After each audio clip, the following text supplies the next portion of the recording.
bienvenue au TGS. Est-ce que tu peux présenter ton stand s'il te plaît? Moi je m'appelle Alexis Talon, Oui. surnommé Lex. Donc, je suis plasticien, Oui. sculpteur, dessinateur. Donc je travaille dans le dessin animé, j'ai travaillé pour Lagardère, TF1. Oh. J'ai travaillé aussi aux côtés de Patrice Garcia après Arthur et les Mini-Poils. Et donc là ici je présente tous les travaux que je fais, notamment avec, sur tout ce qui est dessin animé, Goldorak, Datalus, tous les dessins animés des années 80.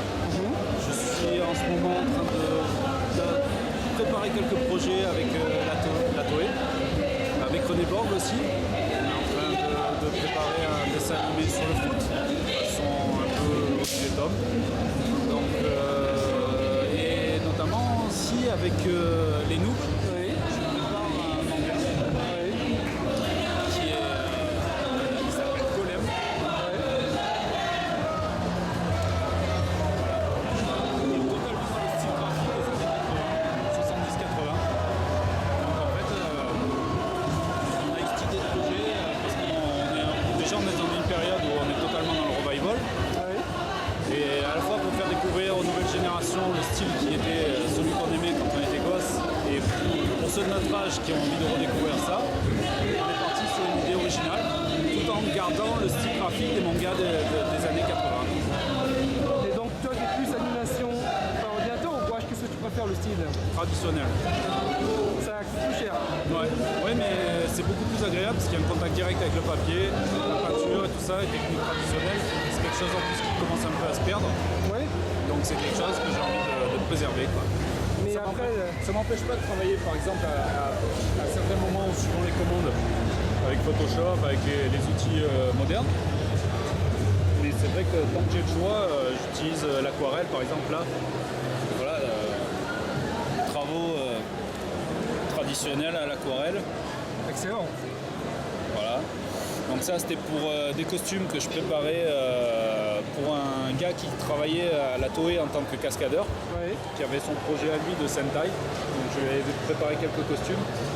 Là c'était un exemple en fait de ce que je pouvais lui faire. Donc j'avais pris Agito forcément parce qu'il voulait faire du Sentai. Voilà, sinon pareil, retrouver une aquarelle comme ça, Capitaine Flamme quoi. C'est toujours un plaisir pour celui qui la reçoit d'avoir un objet et pas un truc à simplement imprimer quoi. Donc voilà quoi. Et là on est en train de s'éclater sur Golem quoi. C'est une histoire d'heroic fantasy. Un peu, ça reprend un peu tous les thèmes qu'on a eu sur tous les RPG qu'on a adorés, que ce soit les Dragon Quest, les Genre of Mana, les finales, enfin tout ça quoi. Et donc on a fait ce scénario là. Fred Sparadrap donc, et Amandine Golgota qui sont scénaristes et moi dessinateur. Et donc on travaille voilà, de manière tradie, pinceau, gouache, et tout ce qui tient à ces techniques-là. Voilà. Il y a un message aux fans de personnes qui te reconnaîtront. Qu'est-ce que je pourrais dire qui n'a pas déjà été dit 1000 fois par tout le monde. Accrochez-vous à tout ce que vous aimez. Lâchez jamais le morceau, laissez jamais personne vous dire que ça c'est dépassé, ou que c'est obsolète, ou que c'est cuit ou quoi. Parce qu'il n'y a pas de bon ou de mauvais sujet, il n'y a que la manière dont on le traite. Donc en fait, si vous avez envie de vous faire plaisir avec quelque chose qui vous tient à cœur, faites-le bien, faites-le à fond. Et vous ne vous préoccupez pas du reste. Quoi. Et qu'est-ce que tu en penses des suites, des dessins animés, des suites? Qu'est-ce que tu Les en penses? suites récentes là, Bah, t'as des suites, la suite de Cobra, la suite de Cité d'Or, t'as des suites, en gros des personnes qui veulent faire des suites. bon déjà, et là c'est personnel, c'est moi, c'est mes goûts, je reste attaché à ceux que j'ai connus à l'époque. Oui. Parce que même s'il y a, en plus j'ai plein de copains qui ont travaillé sur ces suites là, et même des auteurs japonais connus qui m'aident moi-même à travailler, notamment Masami Suda, qui m'ont conseillé en permanence sur tout mon travail. Il me suit, il me donne des conseils, il me brief. Voilà, Madame Sanazaki aussi qui me suit pas mal, Monsieur Tsunoda. Donc j'ai vraiment des maîtres derrière moi que j'écoute tous leurs conseils, tout ce qu'ils me disent. D'ailleurs, Masami Suda, son dernier conseil, ça a été c'est bon, il traditionnel, hyper réaliste, les petits traits, tout ça. Il dit lâche-les, il dit c'est bon, le style japonais, on sait que tu as un style japonais naturellement, donc maintenant tu repars vers l'estampe. Voilà, il me dit, comme il l'a fait d'ailleurs avec un de ses élèves. Et donc à moi, il m'a dit repars vers l'estampe et tu vas encore découvrir d'autres choses. Donc c'est ce que je fais, pas sur toutes les planches du manga, mais sur les planches d'histoire, de légende, tout ça, je pars sur ça. Donc ouais, maintenant pour revenir aux suites, c'est pas ce qui me fait vibrer le plus. Ce qu'il faut, c'est que ce soit la même équipe, le même style. Voilà. En gros, que ce soit vraiment copie parfaite.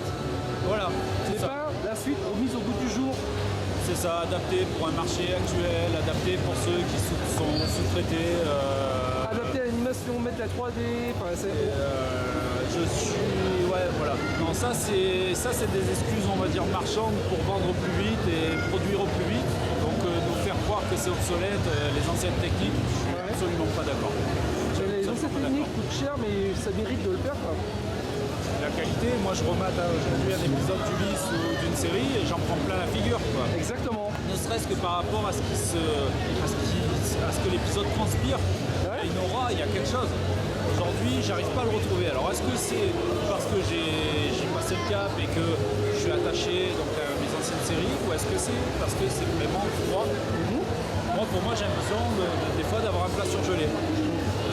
Réchauffé, donc ça n'a pas le même goût que la cuisine fait maison, forcément. C'est sûr. Après, voilà, vraiment, sauf le respect de tous mes amis qui ont travaillé là-dessus, qui se sont décarcassés, qui ont fait un boulot formidable. Et c'est malheureusement souvent un travail qu'on ne voit pas toujours à l'écran, parce que quand sur certaines séries, même sur lesquelles j'ai bossé ou quoi, quand on voit le travail de design à la base et le travail qu'il y a après à l'écran, c'est complètement différent. Il faut savoir que les séries aujourd'hui, elles sont sous-traitées la plupart du temps en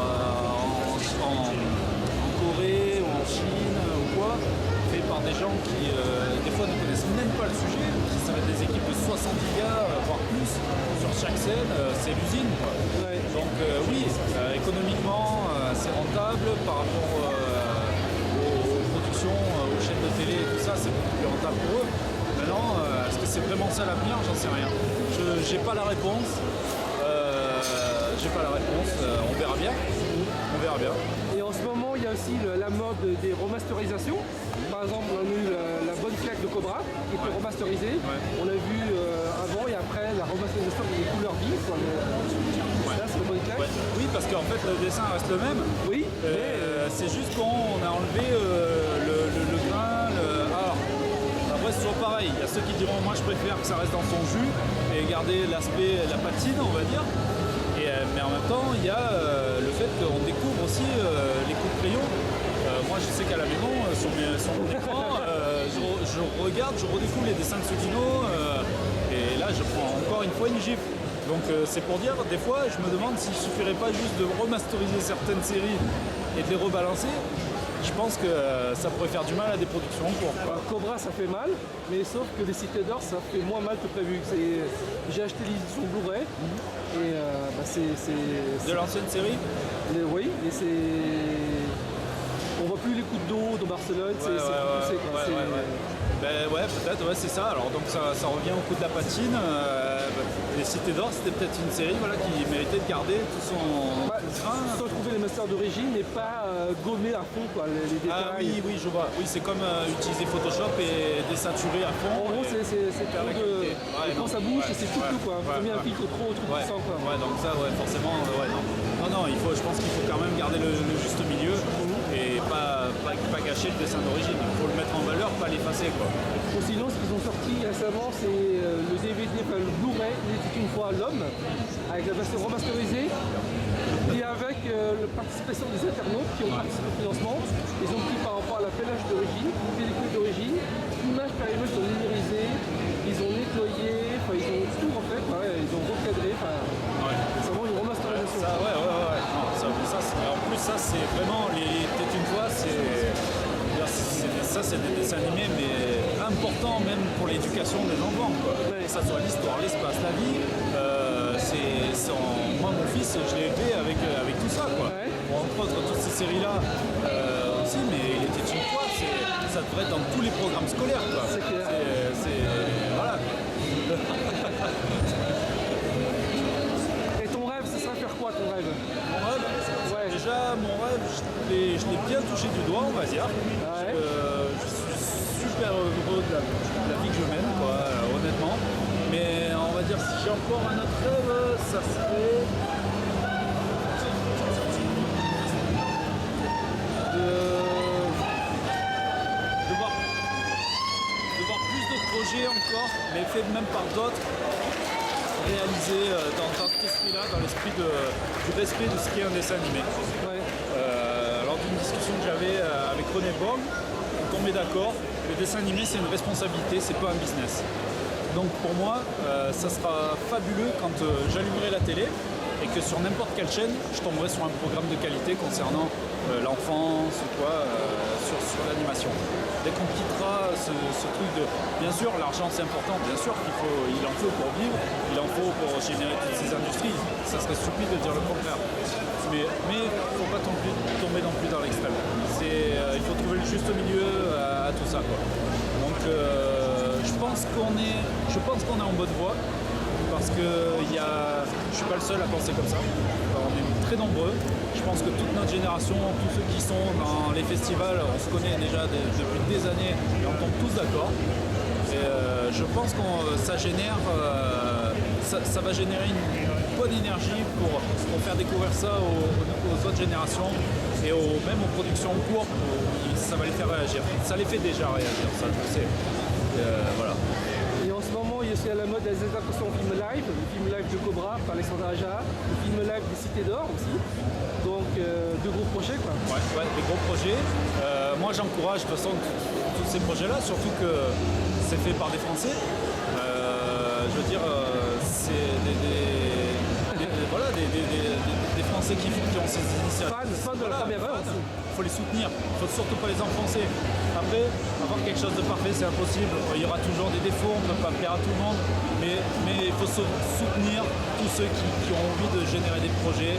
Et voilà, y aller, quoi. Et y aller dans un bon esprit, bon enfant. Et redécouvrir ça vraiment avec un regard nouveau. Et voilà, quoi. Faut que ce soit une bonne adaptation, pas comme Dragon Ball Evolution quoi. Ouais, non, mais là, c'est pas une adaptation, ça. Par exemple, c'est un business total. Voilà. Ce sang, on le prend dans la figure, c'est là, alors là, carrément, le plat surgelé, il nous fait, je veux manger, il nous le balance dans la figure comme ça, froid, quoi. Les émeutes ont acheté les droits, c'est bien, mais voilà quoi. Non, ça c'est terrible, quoi. Oui, non, Aja et Raphaël, j'ai plein d'espoir. J'ai tiqué, allez, je vais râler un peu par rapport à Aja quand j'ai vu le rayon Delta de Cobra. Ça c'est... alors, j'ai pas vu le film, j'ai pas vu le reste, j'ai rien vu. J'espère de tout cœur que ça va être génial parce que je suis un gros fan de Cobra. Il faut que ce soit le même bruit quoi, le même bruit des 80. Voilà, ça. Parce qu'il faut pas que ce soit le même bruit que la suite des OAV là. Ah oui, non, c'est clair. Mais surtout, le look du rayon Delta. Quand je l'ai vu sur l'affiche, je me suis dit... Parce que le look du rayon Delta, c'est ça. Ça, c'est ce qu'il y a dans le dessin animé. Il faut savoir que c'est du Giger. À l'époque, donc Giger, pour ceux qui ne connaissent pas, c'est le designer qui a créé l'univers, l'ambiance de Alien. Toujours des masses noires, des tableaux très érotiques, dark, des formes organiques. Et on retrouve, si vous regardez le rayon Delta de Cobra, ces espèces de formes. C'est Terazawa, c'est un gars qui a une culture aussi, en même temps underground, qui a une culture du cinéma. Et qui est vachement là-dedans. Et le rayon Delta de Cobra, c'est pas le bras d'Optimus Prime. C'est du Giger pour moi. C'est une partie de lui-même quoi. Je pense, voilà. Je pense. C'est limite organique, c'est toujours entre deux. Voilà. Donc voilà. Donc Aja, si tu m'entends, c'est là mon petit. S'il te plaît. Merci bien. Merci à toi.